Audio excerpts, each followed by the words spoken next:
మీలో ఒక డైరెక్టర్ ఉన్నాడు. ఒక ప్రొడ్యూసర్ ఉన్నాడు. ఎప్పుడు డైరెక్ట్ చేయాలనిపిస్తది? ఎప్పుడు ప్రొడ్యూస్ చేయాలనిపిస్తది మీకు? అంటే ఆ మూమెంట్ ఎప్పుడొస్తుంటుంది? ఎప్పుడైనా నెసెసిటీ వస్తుంది కదా! అవును. ఆకలైనప్పుడు అన్నం తినాలనిపిస్తుంది కదా! అలాగా ఇది ఎప్పుడు ఆకలి ఉంటుంది నాకు. అవును. ఎప్పుడు ఉంటుంది. డైరెక్షన్ చేయాలనే చెయ్యాలి. ఆకలి ఎప్పుడు ఉంటుంది. టైం పర్మిట్ చేయదు. యాక్ట్ చేస్తూ ఉంటాను. బయట సినిమాలో ఒప్పుకొని ఉంటాను కదా! So, okay. ఇప్పుడు చేసి తీరాలి అన్నప్పుడు ఇమ్మీడియేట్‌గా అన్నీ ఆపేసి చేసేస్తాను.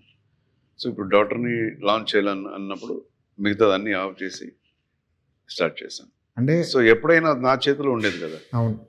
ఆఫ్ చేసి I will be like starting. అంటే డాక్టర్ కోసమే ఈ సినిమానా?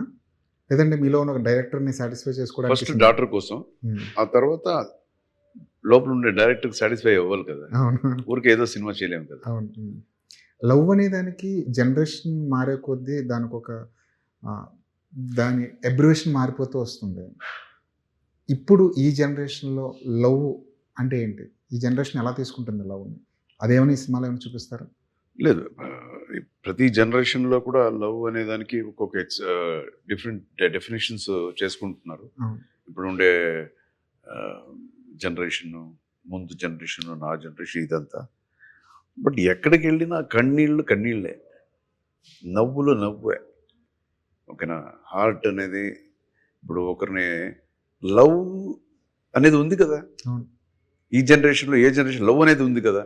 అది ఎలాగ లవ్ చేస్తున్నారో దానికి డెఫినేషన్ చెప్పడం అనేది డిఫర్ అవుతుందే తప్ప, ఇయన్నీ ఉంది ఇది. These are basic things. So, it depends upon people how they see love. ఎలాగ వాళ్ళు దాన్ని చూస్తున్నారనేది. అంతే.